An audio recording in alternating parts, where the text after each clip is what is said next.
E mia madre, come tanti sopravvissuti, non è riuscita a raccontare, non voleva raccontare, non poteva raccontare anche perché era qualcosa di troppo grande da raccontare, anche con la paura di non essere creduta. Virginia Gattegno è scomparsa oggi all'età di 98 anni, lo ha annunciato il presidente della comunità ebraica Dario Calimani.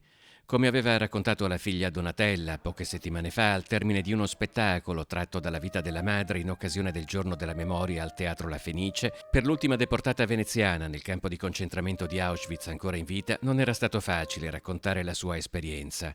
Aveva 21 anni quando arrivò al campo di concentramento nazista con la mamma, la nonna, due fratelli e la sorella Lea, l'unica ad essere sopravvissuta assieme a lei.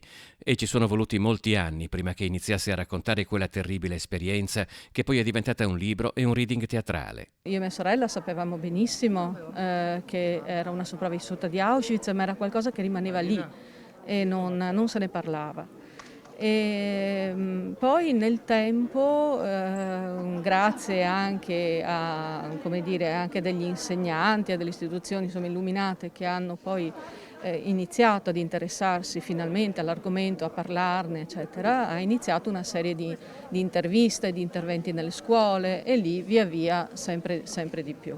Non solo per Venezia, ma per tutto il Veneto, ha detto il presidente della regione Zaia, da oggi viene a mancare una testimone diretta che ha provato sulla sua carne la più grande tragedia del XX secolo.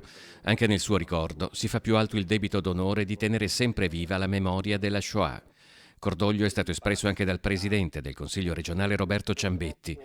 Il sindaco di Venezia, Luigi Brugnaro, ha ricordato come Virginia Gattegno non avesse voluto cancellare il numero di matricola che al campo di concentramento le avevano impresso sul braccio. Come un documento per l'umanità, diceva, e un monito alle future generazioni.